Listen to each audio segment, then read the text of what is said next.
Good day, everyone. My name is Noeline R. Pizarro, and I will be discussing and presenting about formative assessment using ICT.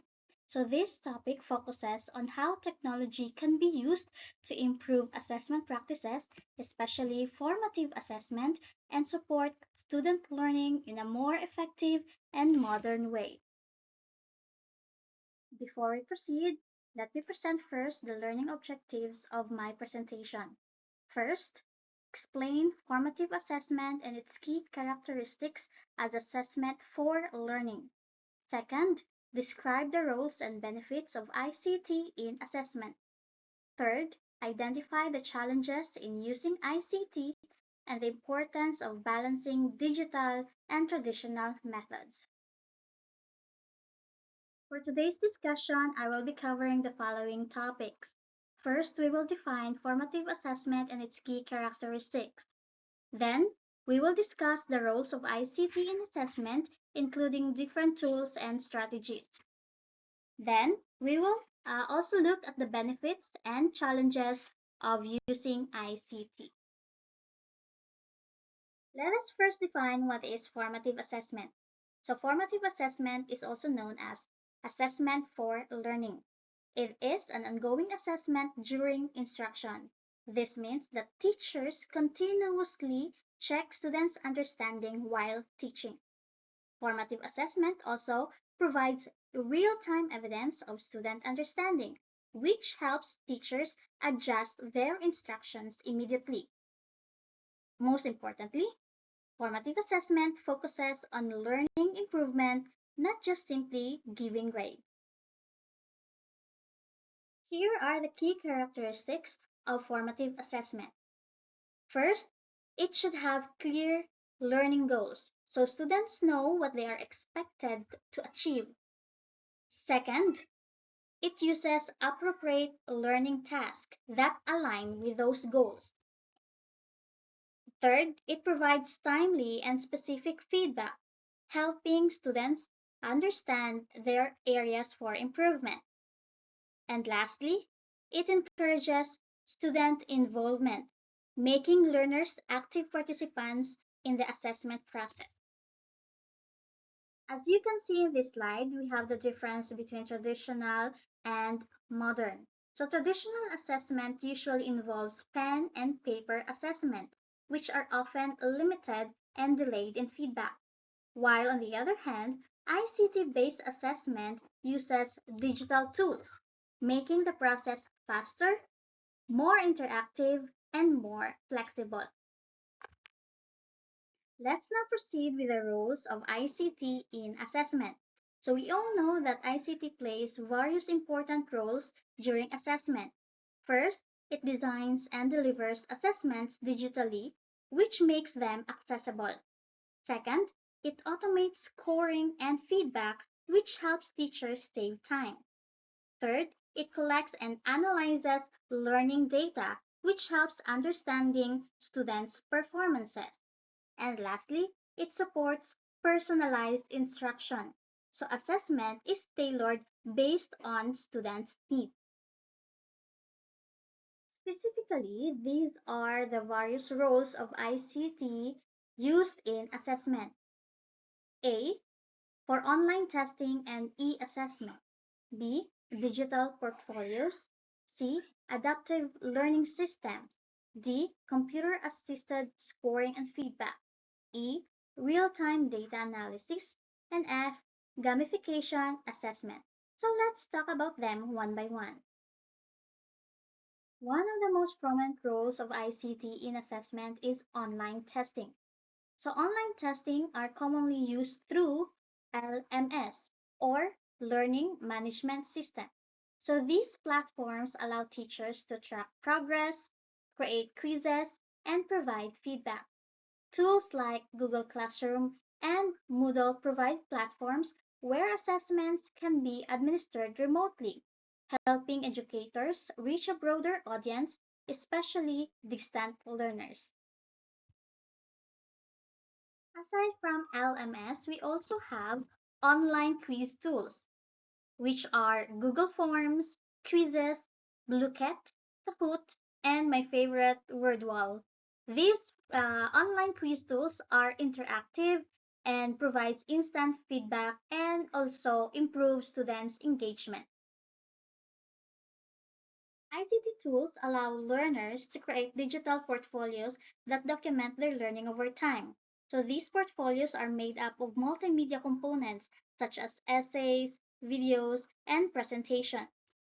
So this provides student reflection and long-term learning evidence. So this type of assessment supports long-term learning and helps learners become more aware of their development. So common tools to create digital portfolios are Google Sites and Seesaw. Next is adaptive learning system, which uses data analytics to assess students' strengths and weaknesses to adjust the level of difficulty based on the learner's performance. Systems like Kauti Online, Dreambox, and Newton track student progress and dynamically adjust the difficulty level of assignments.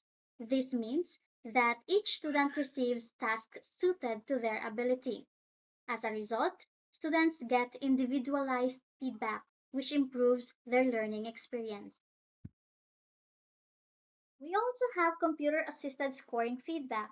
This system helps in scoring assessments automatically. So these tools can grade multiple choice items, short answers, and even essays through the use of AI-based systems. Moreover, these provide instant feedback to students and identify patterns in student performance. Next is real-time data analytics. It assesses student performance more accurately. So this helps teachers monitor students' performance instantly. It also allows for more timely interventions and personalized feedback. So it provides accurate data that can guide teaching decisions. And lastly, it offers predictive capabilities. So it allows for timely interventions and even predicts possible learning difficulties. Then we also have gamification in assessment. Gamified assessment powered by ICT offer an innovative approach to evaluate student learning. It uses games for evaluation like points, badges, and rewards. It also increases engagement and motivation.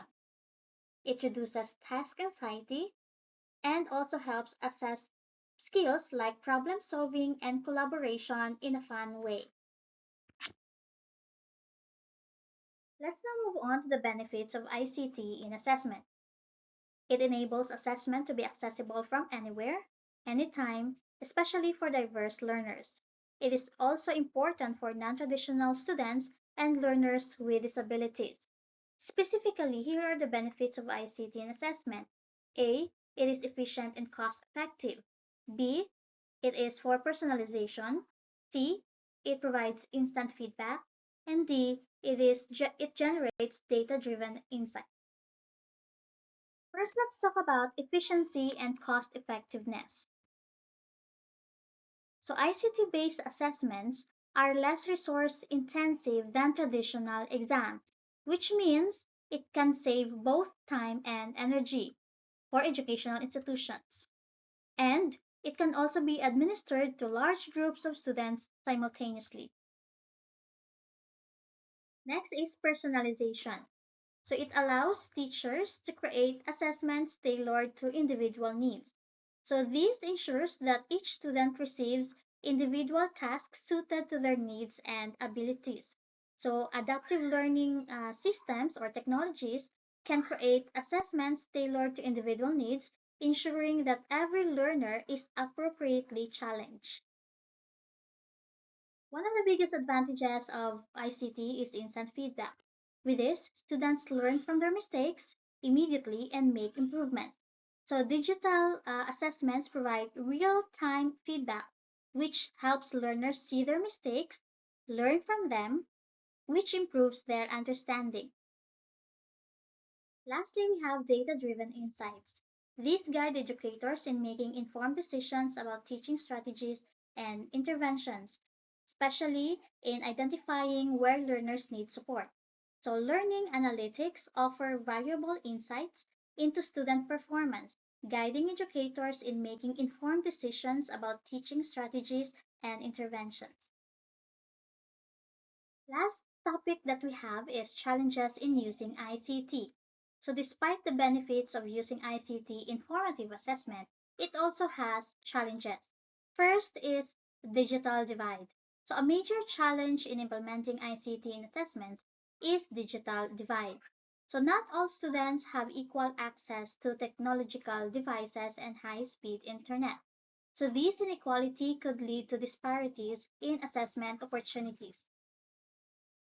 The next challenge in using ICT is security and cheating. So online assessments raise concern about security, especially regarding cheating and academic dishonesty. So ensuring the integrity of assessment requires robust measures such as proctoring, plagiarism detection tools, and secure exam platforms. Third challenge is teacher training. So many educators are not properly trained or adequately trained to effectively incorporate SCT into their assessment practices. So professional development and continuous training are essential to ensure that teachers can use those technologies to their full potential. Lastly, we have over-reliance on technology. While ICT can enhance assessments, an over-reliance on technology may result in overlooking the importance of traditional methods, which can still provide valuable insights into students' performance, such as oral exams and face-to-face interactions. To sum it all, ICT makes assessment more efficient, personalized, and modern. The best way or the best approach in using ICT in assessment is to balance traditional and digital methods. So the future assessments is technology enhanced but human guided. That's all for my presentation, and this is the reference that I used in my presentation. Thank you everyone, and I hope you learned something from this presentation.